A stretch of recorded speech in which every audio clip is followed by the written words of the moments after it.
Boa tarde a todos. Boa tarde, sejam todos bem-vindos à nossa casa, mais uma tarde de estudos. Damos boa tarde também aos nossos companheiros que nos acompanham pela internet, no nosso canal no YouTube. Que a paz do Senhor Jesus possa estar em cada lar conectado neste momento aqui em nossa casa. Hoje nós temos aqui a nossa amiga Ana Bax, palestrante da nossa casa, que vai falar para a gente sobre o capítulo 4 do Evangelho. Não se poderá ver o reino de Deus se não nascer de novo. No início, itens 1 a 4. Então, que ela possa trazer grandes reflexões, como sempre traz, para todos nós. Mas antes da gente iniciar, vamos a alguns avisos. A gente agradece a todos que colaboraram a mais uma campanha do Quilo. Hoje foi mais um mês em que atendemos cerca de 60 famílias cadastradas em nossa casa.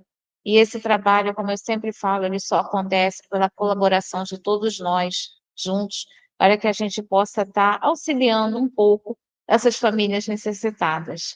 Então, nossa gratidão em nome da diretoria da casa, a todos que colaboram com esse trabalho de auxílio ao próximo.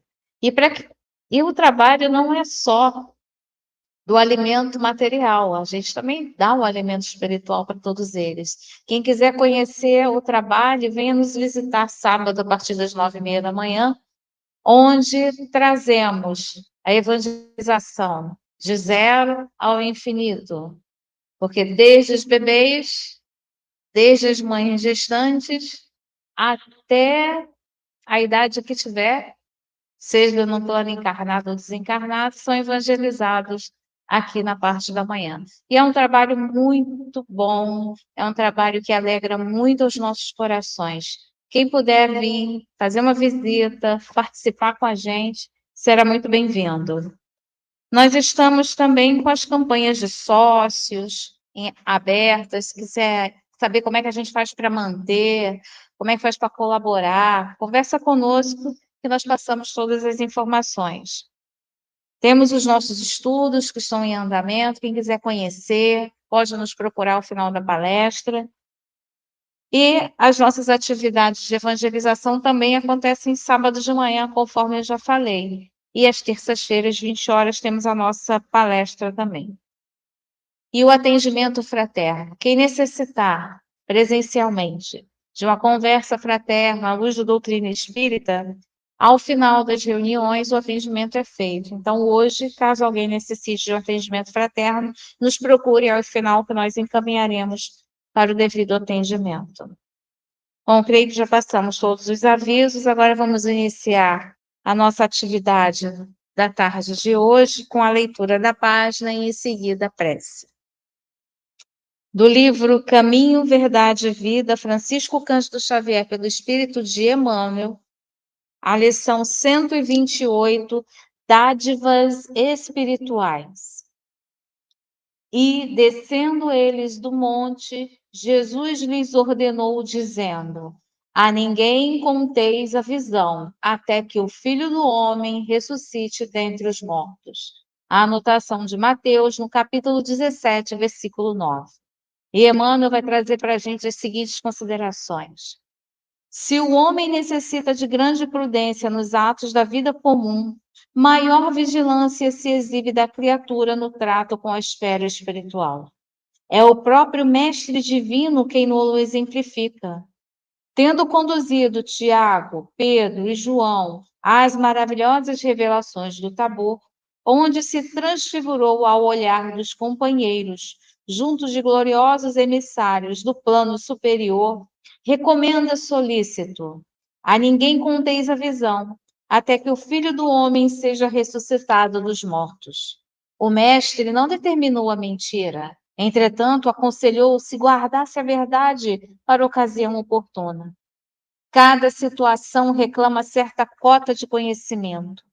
Sabia Jesus que a narrativa prematura da sublime visão poderia despertar incompreensões e sarcasmos nas conversações vulgares e ociosas.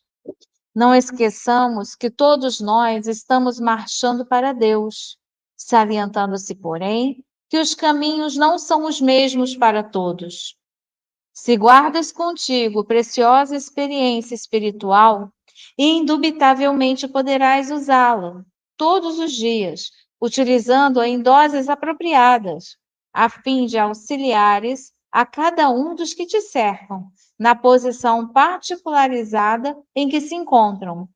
Mas não barateeis o que a esfera mais alta te concedeu, entregando a dádiva às incompreensões criminosas, porque tudo o que se conquista do céu é realização intransferível.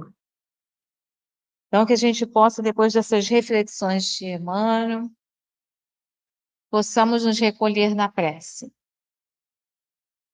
Senhor Jesus, divino amigo, Mestre de todos os momentos, caminho, verdade e vida para todos nós. Neste momento, Senhor, agradecidos à companheira amorosa dos benfeitores de nossa casa, nós rogamos que abençoe o trabalho da tarde de hoje, que ilumine e sustente, Senhor, a todas as atividades que transcorrem nesta casa de amor, neste pouso de luz, atividades dos dois planos da vida, Senhor, que auxiliam, que consolam e que levam o teu evangelho, a tua conduta regeneradora aos corações necessitados. Abençoe a nossa amiga Ana, que trará a palavra na tarde de hoje, que ela possa ser conduzida e amparada pelos benfeitores de nossa casa, a fim de alcançar os corações que aqui se encontram, tanto os encarnados quanto os desencarnados. E que tu possas, Senhor Jesus, nos abençoar hoje e por todo sempre. Que assim seja, graças a Deus. Bom, agora a gente passa a palavra para a nossa companheira Ana.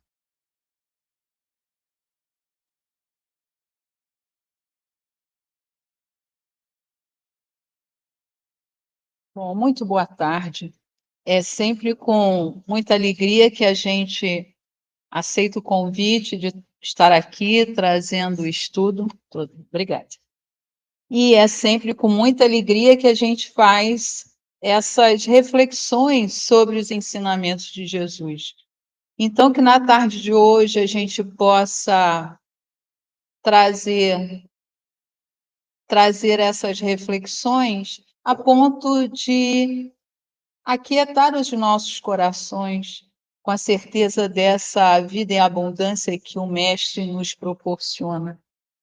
E aí, como nos foi pedido, hoje o tema é: ninguém poderá ver o reino de Deus se não nascer de novo. Capítulo 4 do Evangelho segundo o Espiritismo, item de 1 a 4. Então, nós vamos falar de reencarnação e ressurreição. E para a gente começar, a gente traz um texto do irmão X, que é Humberto de Campos, do livro Contos e Apólogos, No Reino das Borboletas. Bom, então o nosso texto ele começa dizendo que à beira de um charco, uma formosa borboleta, fulgurando nos céus, pousa próximo ao ninho de larvas. E falou às pequeninas larvas que se encontraram atônitas: não temais, sou eu, uma de vossas irmãs de raça. Venho para comunicar-vos esperança. Nem sempre permanecereis coladas à erva do pântano. Tende calma, fortaleza, paciência. Esforçai-vos por não sucumbir aos golpes da ventania, que de vez em quando varrem a paisagem. Esperai. Depois do sono que vos aguarda, acordarei com asas de puro arminho, refletindo o esplendor solar. Então, não mais vos arrastareis presas ao solo úmido e triste. Adquirireis preciosa visão da vida. Subireis muito alto e o vosso alimento será o néctar das flores. Viajareis deslumbradas, contemplando o mundo sobre um novo prisma. Enquanto a mensageira dava uma pequena pausa, Ouviu-se as exclamações admiráveis. Ah, não posso crer no que vejo. Que misteriosa e bela criatura! Será uma fada milagrosa? Nada possui de comum conosco. Irradiando o suave aroma do jardim em que se demorara, a linda visitante sorriu e continuou. Não vos confieis a incredulidade. Não sou uma fada celeste. Minhas asas são parte integrante da nova forma que a natureza vos reserva. Ontem vivia convosco.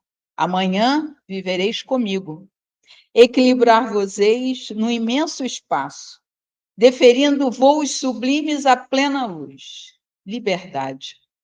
Conhecereis a beleza das copas floridas e o saboroso licor das pétalas perfumadas, e a delícia da altura e a largueza do firmamento. Logo após, lançando um olhar carinhoso sobre o grupo, distendeu o corpo colorido e, volitando graciosa, desapareceu. Logo após, chega ao ninho a lagarta mais velha do grupo, que andava ausente. E, ouvindo entusiastas referências a essa nova visitante, ordenou irritada: calem-se e escutem. Tudo isso é insensatez, mentiras, divagações. Fujamos aos sonhos e aos devaneios. Nunca teremos asas. Ninguém deve filosofar. Somos lagartas, nada mais que lagartas. Sejamos práticas no imediatismo da própria vida. Esqueçam de pretensos seres alados que não existem. Desçam do delírio da imaginação para as realidades do ventre. Abandonaremos esse lugar amanhã e encontrei a horta que procurávamos. Será nossa propriedade. Nossa fartura está no pé de couve que passaremos a habitar. Precisamos simplesmente comer, porque depois será o sono, a morte e o nada. Nada mais. Calaram-se as larvas desencantadas. Caiu a noite e, em meio à sombra, a lagarta-chefe adormeceu.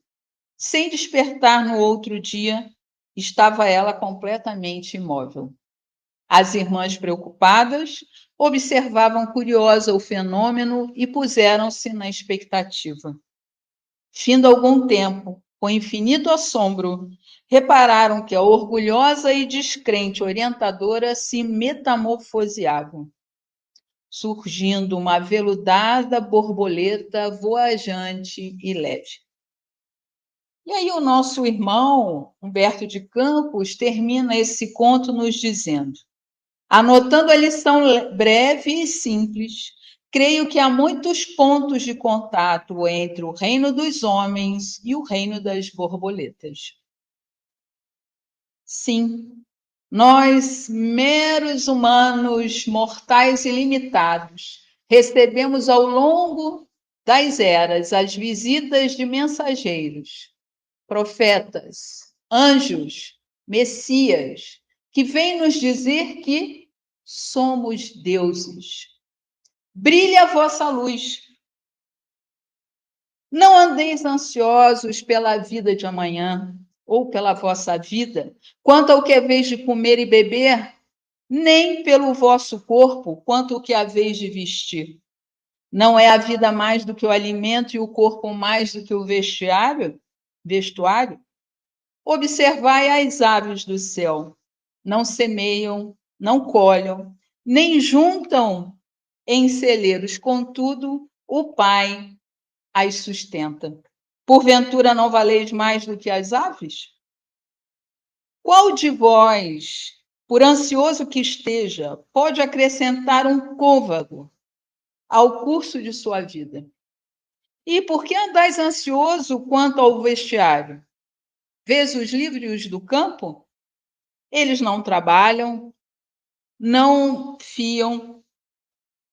Contudo, vos afirmo que nem Salomão, em toda a sua glória, se vestiu como qualquer um deles. Ora, se Deus veste assim a erva do campo, que hoje existe e amanhã será jogada no forno, quanto a vós, homens de pouca fé. Bem-aventurados os pobres de espírito, porque deles é o reino dos céus. Bem-aventurados os mansos e pacíficos, porque herdarão a terra. Bem-aventurados os aflitos, que serão consolados. Bem-aventurados os que têm fome e sede de justiça, que serão saciados. Bem-aventurados os misericordiosos, que alcançarão misericórdia. Bem-aventurados os puros de coração, que verão a Deus. Jesus nos traz a vida em abundância. Eu sou a verdade, o caminho e a vida. Através de mim chegarás ao Pai. Ele nos promete uma vida de abundância e felicidade. Nos diz para entrarmos pela porta estreita, através da reforma íntima, para alcançar esses voos, esse néctar dos deuses, que é a paz, a pureza e o amor.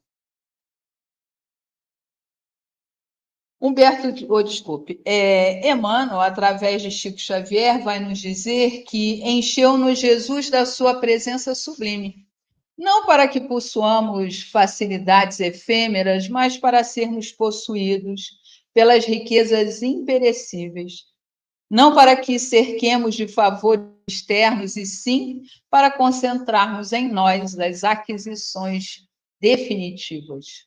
Sejamos portadores da vida imortal. Não nos visitou Cristo como doador de benefícios vulgares.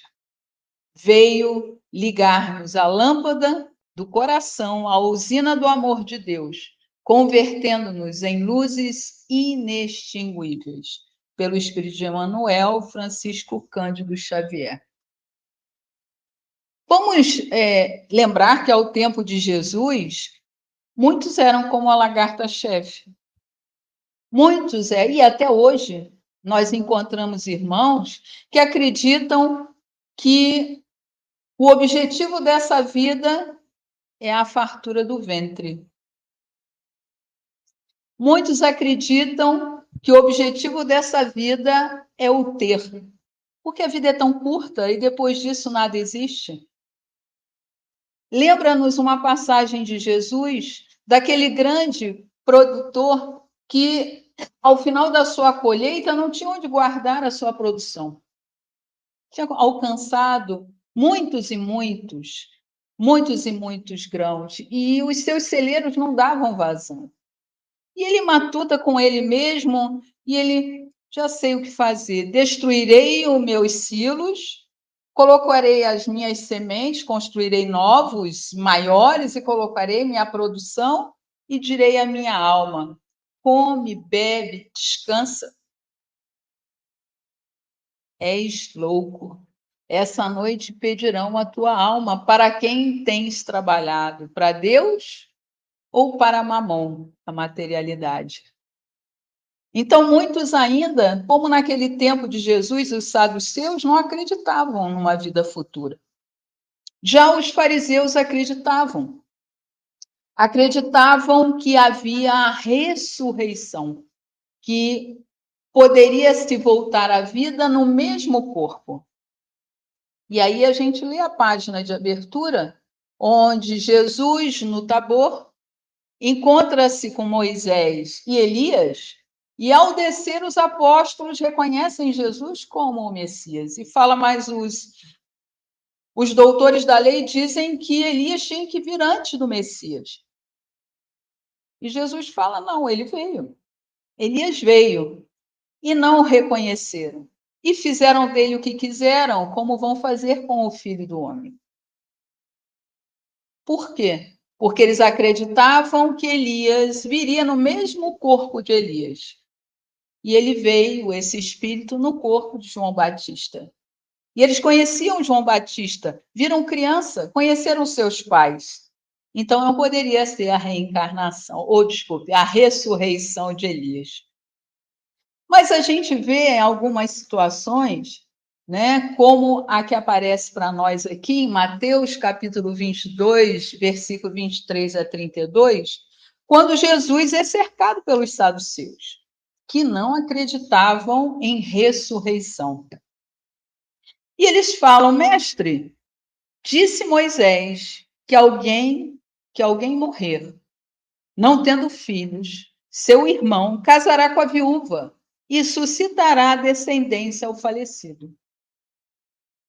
Ora, havia entre nós 7 irmãos. O primeiro, sendo casado, morreu e não tinha descendência. O segundo, então, esposou a sua viúva. E assim aconteceu com os 7 irmãos, até o falecimento dessa mulher. Portanto, na ressurreição, mestre, de qual dos 7 será a esposa? Porque todos a desposaram. Respondeu-lhe Jesus: errais, não conhecendo as Escrituras nem o poder de Deus. Porque na ressurreição nem casam, nem dão em casamento. São, porém, como anjos do céu. E quanto à ressurreição dos mortos, não tendes lido o que Deus vos declarou? Eu sou o Deus de Abraão, o Deus de Isaque e o Deus de Jacó. Ele não é Deus dos mortos, ele é Deus dos vivos.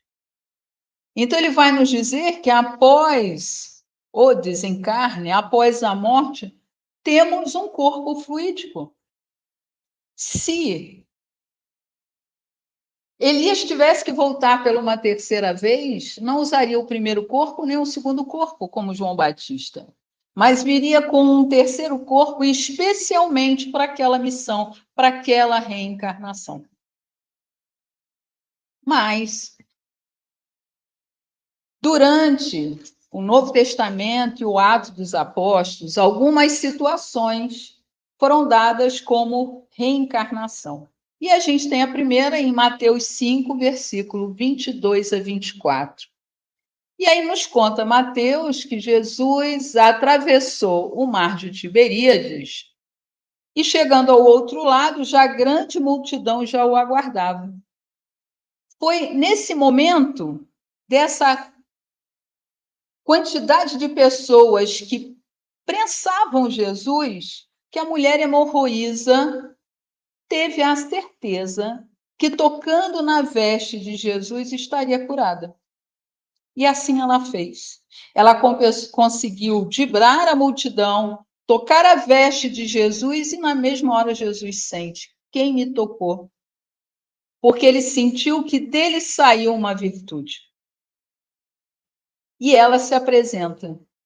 E ele fala a ela: tua fé te curou. Nessa mesma caminhada, junto a essa multidão, surge à frente dele um dos principais do sinédrio, Jairo. Jairo, vendo, prostra-se na frente de Jesus, aos seus pés, e implora: Senhor, minha filha está moribunda. Rogo que te venhas e lhe ponha as mãos para que ela sare e viva. E Jesus foi com ele. Caminhando junto com a multidão, outros vieram ao encontro deles e falou: tua filha está morta. Não enfades mais o mestre. E Jesus, tendo ouvido essas palavras, disse a Jairo: não temas, crê somente. E não permitiu que ninguém mais o seguisse, a não ser Pedro, Tiago e João. Adentrando a casa, encontrou várias pessoas a chorar, a se lamentar, dizendo: ela está morta. E Jesus pergunta: por que chorais? Por que alvoroçais? A menina não está morta, mas dorme. E riram dele. Ele pede para que todos saiam, pega a mãe e o pai, e os 3 que com ele vieram, Pedro, Tiago e João, e foram ao quarto onde a menina estava deitada. E lá, tomando a mão da menina, ele disse: Talita, cumi, que é: menina, te digo, levanta-te. E a menina se levantou e andava, pois já tinha 12 anos. E assombraram-se com grande espanto.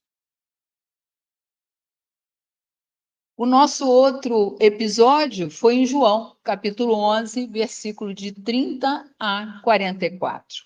Jesus recebe a notícia que Lázaro, seu grande amigo, irmão de Marta e Maria, estava doente.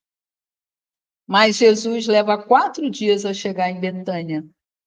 Quando chega em Betânia, uma das irmãs vai ao seu encontro e fala: Senhor, se estivesse aqui, meu irmão não teria morrido.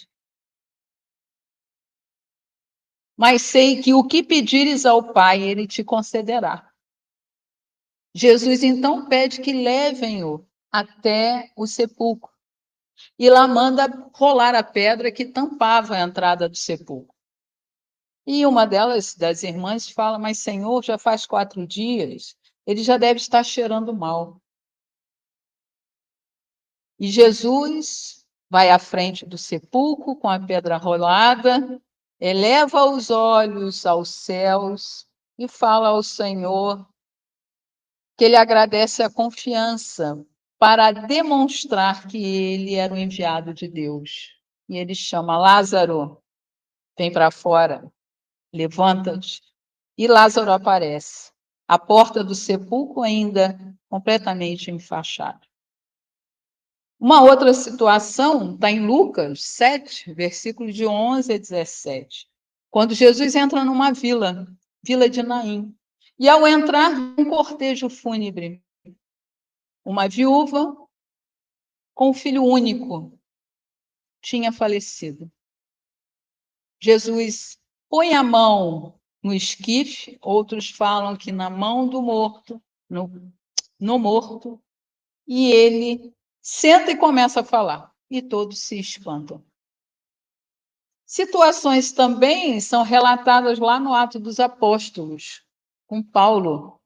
Paulo em uma casa, fazendo uma pregação, e demorou bastante, tipo até a meia-noite.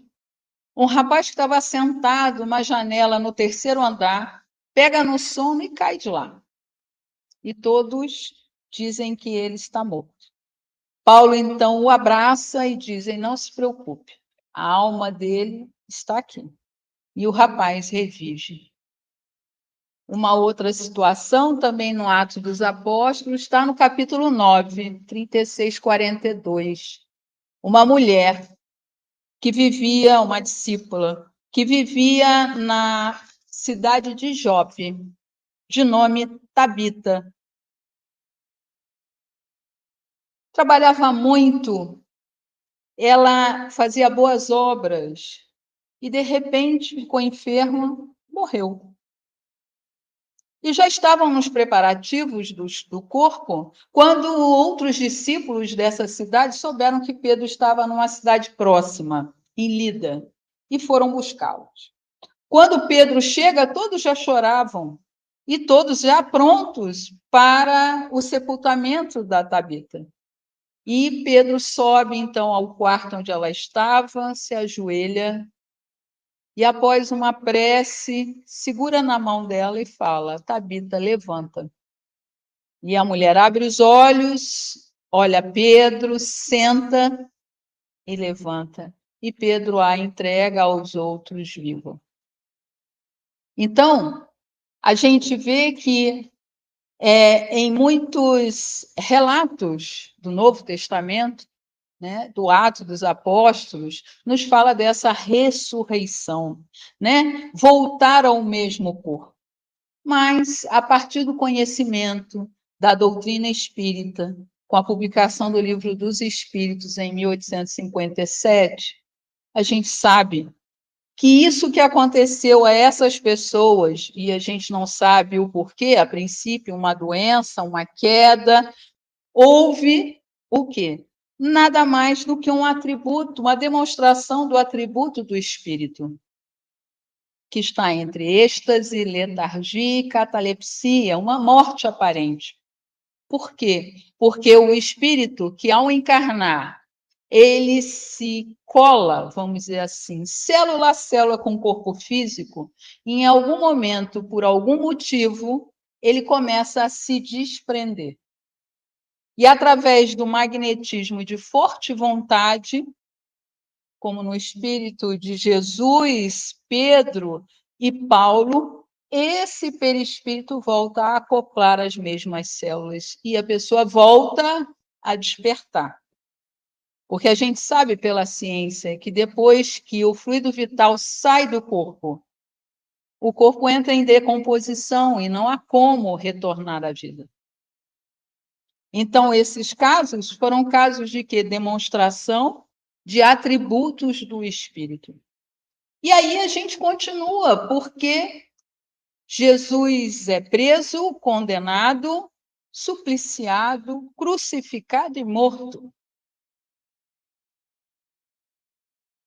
E aí, algum tempo depois, 2 discípulos, porque todos ficaram sem chão.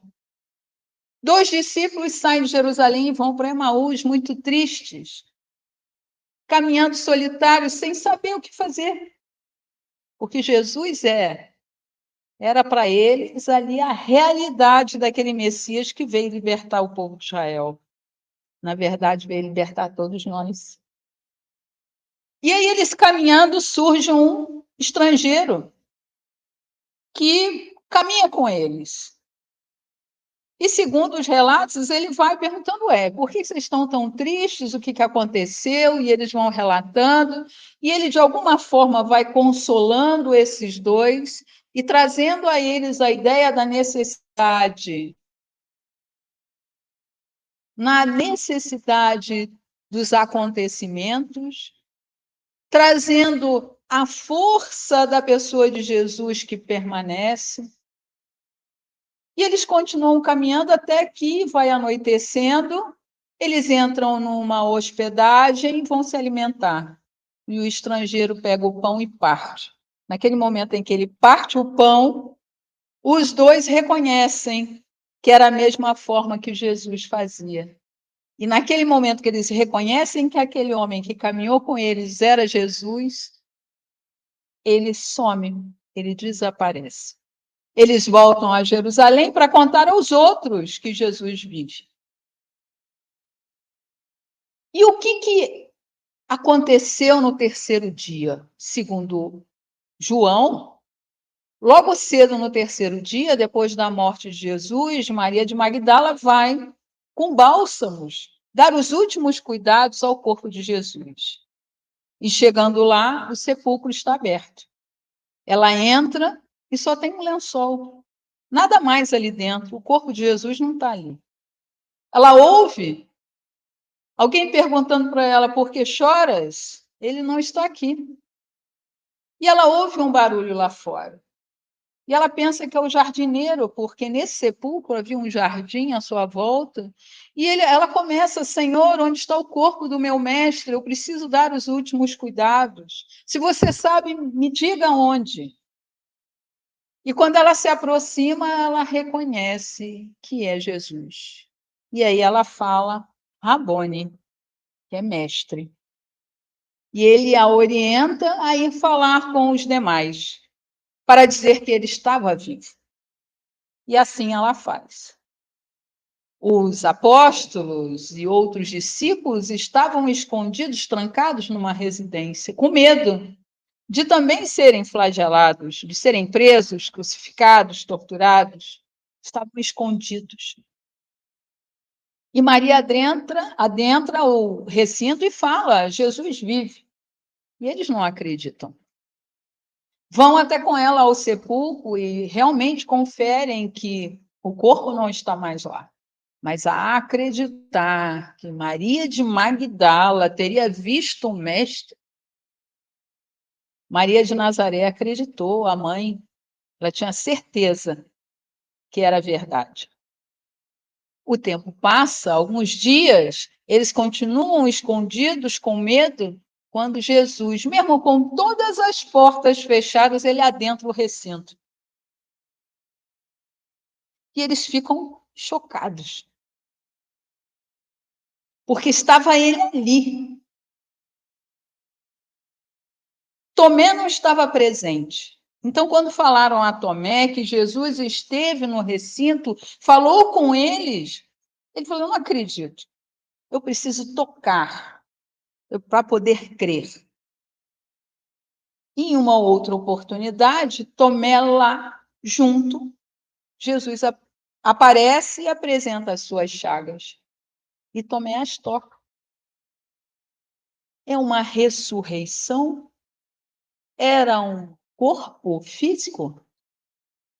Muitos, até hoje, acreditam que o corpo de Jesus, ou acreditam que Jesus não reencarnou como nós. Acreditam que o corpo de Jesus é fluídico,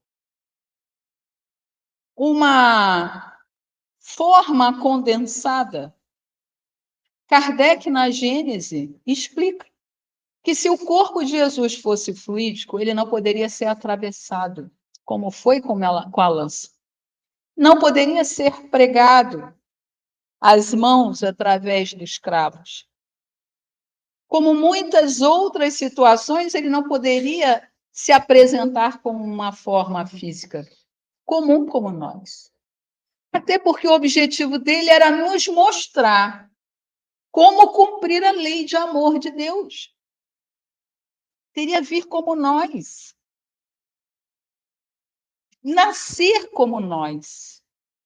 Precisar de alimento como nós. Comer, dormir, se vestir. Viver entre pessoas que não gostam de nós e outras que gostam, mas ser amoroso, caridoso e doce com todos. Que a lei é de amor. Esse corpo que se apresenta está dentro das leis da ciência espírita, que nos diz que é um espírito materializado através de substâncias como um ectoplasma, que é eliminado pelos médios de efeitos físicos. Jesus pôde estar tangível, não num corpo físico, um corpo espiritual tangível. E assim ele aparece por várias vezes e orienta a todos os apóstolos.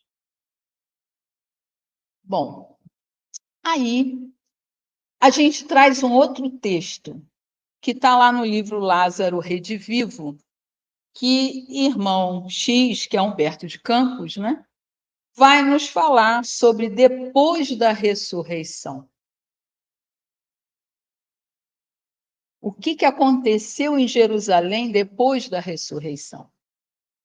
Então ele começa nos dizendo assim, ó: contou-nos um amigo que logo após a ressurreição do Cristo houve grande movimentação popular em Jerusalém. O fato corria de boca em boca.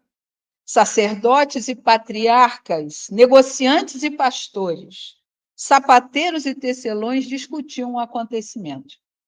Em algumas sinagogas, fizeram-se ouvir inflamados oradores, denunciando uma invasão galileia. E aqui ele traz 2 exemplos desses oradores, que subiam ao púlpito em frente às tábuas da lei e exclamavam: imaginem que a mulher mais importante do grupo, que se encarregou da chamada mensagem da ressurreição, é uma criatura que já foi possuída por 7 demônios. Em Magdala, todos a conhecem. Seu nome rasteja no chão. Como interpretar esses acontecimentos através de uma pessoa dessa Jair?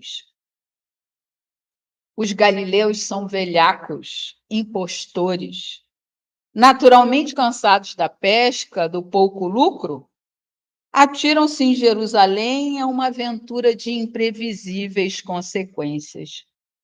É indispensável que a gente reajuste as impressões. Vamos lembrar de Moisés. Moisés, o maior de todos os profetas, o salvador do nosso povo, libertou do Egito e trouxe a terra prometida. morreu no Monte Nebo, contemplando a terra da promissão, sem poder penetrá-la. Por que motivo um filho de carpinteiro, que não foi um doutor da lei, alcançaria semelhante glorificação? Acaso não foi sepultado, ou desculpe, não foi punido na cruz como vulgar malfeitor? Se os grandes profetas da raça, que se mantêm sepultados em túmulos honrosos, não se fazem ver nos céus, como esperar a divina demonstração de um homem comum, crucificado entre ladrões na qualidade de embusteiro e mistificador? A argumentação era sempre apaixonada. Em outra sinagoga, onde congregavam-se os judeus de Bataneia, um orador tomava o púlpito, tomava a palavra e criticava abertamente. Onde chegaremos com a ilusão do regresso dos mortos? Estamos seguramente informados de que o caso do carpinteiro Nazareno não passa de um embuste de mau gosto. Soldados e populares viram os pescadores galileus subtraindo o corpo ao túmulo depois da meia-noite. E, em seguida, como é de presumir-se, mandaram uma certa mulher sem classificação começar a farsa no jardim. Cerrando os punhos, ele bradava: os criminosos, porém, pagarão, serão perseguidos e exterminados, sofrerão o suplício dos traidores no átrio do templo. Apenas lamentamos que José de Arimateia, ilustre homem do Sinédrio, esteja envolvido no desprezível assunto. Infelizmente, o túmulo execrável, situa-se no terreno que lhe pertence. Não fora isso, iniciaremos hoje mesmo a lapidação de todos os culpados. Lutaremos contra a mentira, puniremos os que insultam nossas tradições veneráveis, honraremos a lei de Israel. E aí a lagarta mais velha. E as opiniões chocavam a todo o canto. Isso era o assunto do momento. Os discípulos, por sua vez, receberam as visitas espirituais de Jesus e anotavam as orientações dele. Reuniam secretamente a portas fechadas, mas, vez ou outra, eles escutavam as zombarias do lado de fora da casa, percebiam apedrejamento no telhado, circunstâncias que começou a obrigar eles a mudar sempre de lugar, né? Não fixavam o ponto de encontro. Ora encontravam-se na casa de parentes de Filipe, ora agrupavam-se na choupana de uma velha tia de Zebedeu, pai de João e Tiago. Num meio vasto de intrigas e vaidades sem conta, era necessário esconder a alegria que sentiam possuídos da presença do mestre entre eles. Simão Pedro e os demais voltaram a Galileia para vender o campo e seguir o mestre, como diziam intimamente. Estavam tocados de fervor santo. A ressurreição enchia-lhes as almas de energia sublime e até então desconhecidas, que não fariam pelo mestre ressuscitado. Iriam ao fim do mundo ensinar a boa nova.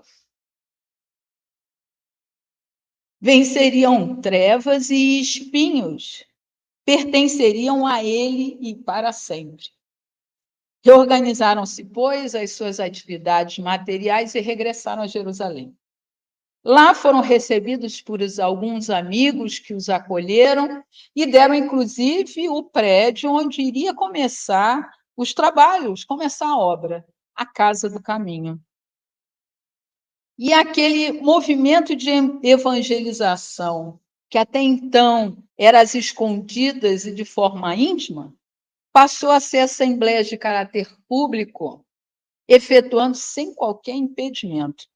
As fileiras intermináveis de pobres e infelizes, procedentes principalmente do Vale dos Impuros, lhe batiam à porta, recebendo carinhosa atenção E esse espírito de serviço dos filhos do desamparo conquistou pouco a pouco valioso título de respeitabilidade, reduzindo assim o quê? O número dos escarnecedores.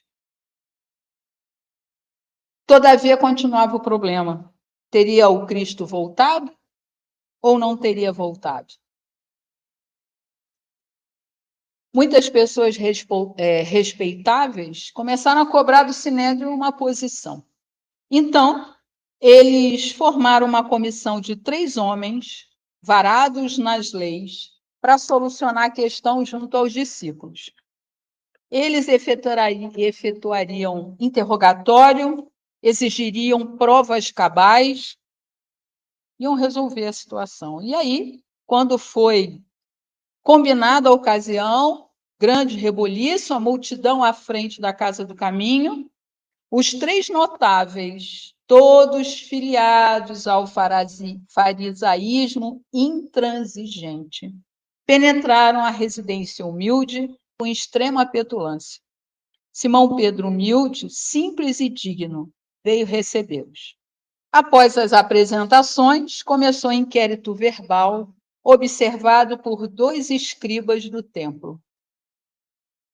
Jacó, filho de Berseba, o chefe do trio, dos homens que vieram questionar, começou a interrogar.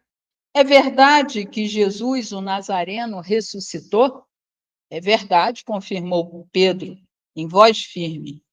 Quem testemunhou? Nós, que o vimos várias vezes depois da morte. Podem provar? Sim, com a nossa dignidade pessoal, na afirmação do que presenciamos. Isso não basta. Exigimos que o ressuscitado nos apareça. Pedro sorriu e replicou: o inferior não pode determinar ao superior. Somos simples subordinados do Mestre, a serviço de sua infinita bondade. Mas não podem provar o fenômeno da ressurreição? A fé, a confiança, a certeza são predicados intransferíveis da alma, falou o apóstolo. Somos trabalhadores terrestres e estamos longe de atingir o convívio dos anjos. Entreolharam-se os 3 fariseus com expressão de ira, e Jacó então exclamou, trovejante: que recurso nos sugere então, miserável pescador? Como solucionar o problema que provocaram no espírito do povo? Simão Pedro, dando mostras de grande tolerância evangélica, manteve-se imperturbável serenidade e respondeu: apenas conheço um recurso. Morram os senhores como o mestre morreu. E vão procurá-lo do outro lado do mundo, né? No outro mundo, e ouvir-lhes as explicações.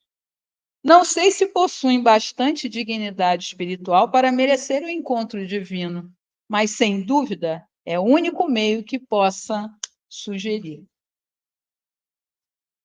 Calaram-se os notáveis do Sinédrio, sob enorme estupefação. No silêncio da sala começava a se ecoar o gemido dos tuberculosos, loucos mantidos lá dentro. Alguém chama Pedro com angústia.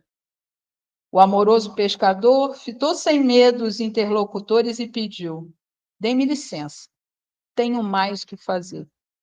Voltou à comissão sem resultado algum. E a discussão continua há mais de 20 séculos. Jesus ressuscitou ou Jesus não ressuscitou?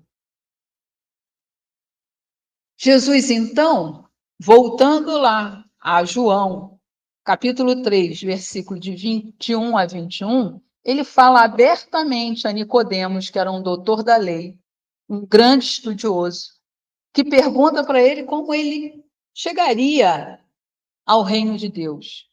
E Jesus responde: na verdade te digo que aquele que não nascer de novo não pode ver o reino de Deus.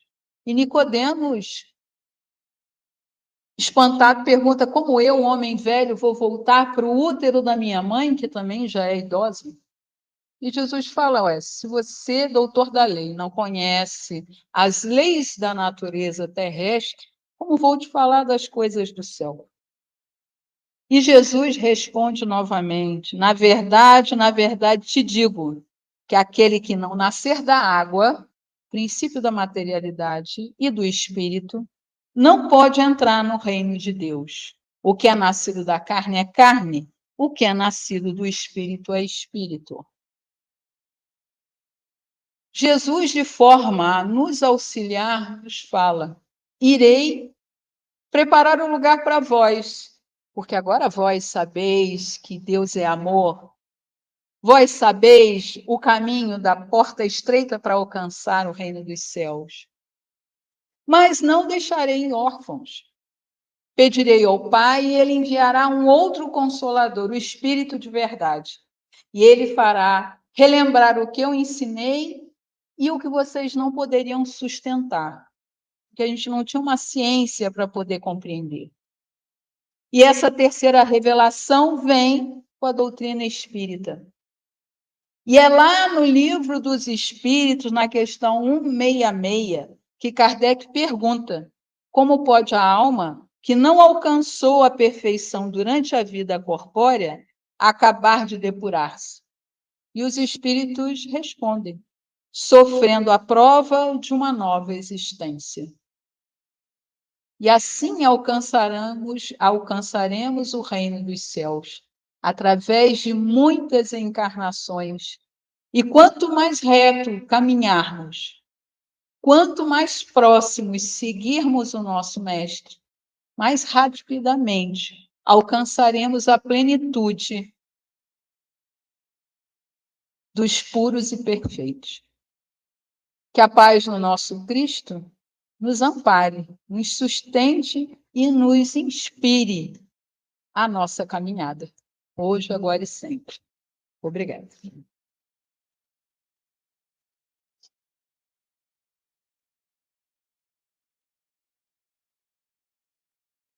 Bom, nesse momento, vamos agradecer, sentindo a presença desses nossos irmãos, trabalhadores da seara do Cristo,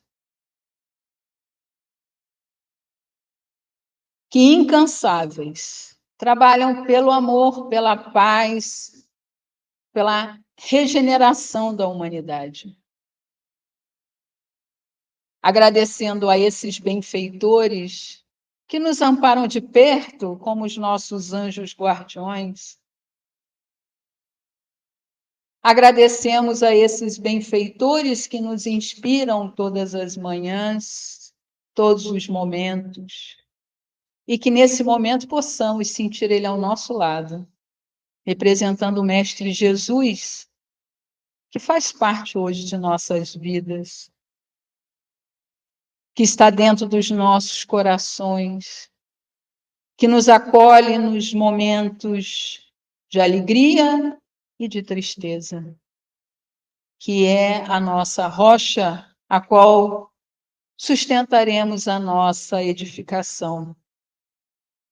Agradecemos aos trabalhos da espiritualidade, agradecemos a esse benfeitor da humanidade, médico, professor, irmão maior, governador espiritual desse planeta azul, que abençoe nesse momento todos nós e todos os nossos irmãos, que nesse momento todos possam sentir a sua presença, num pensamento, num sentimento sublime,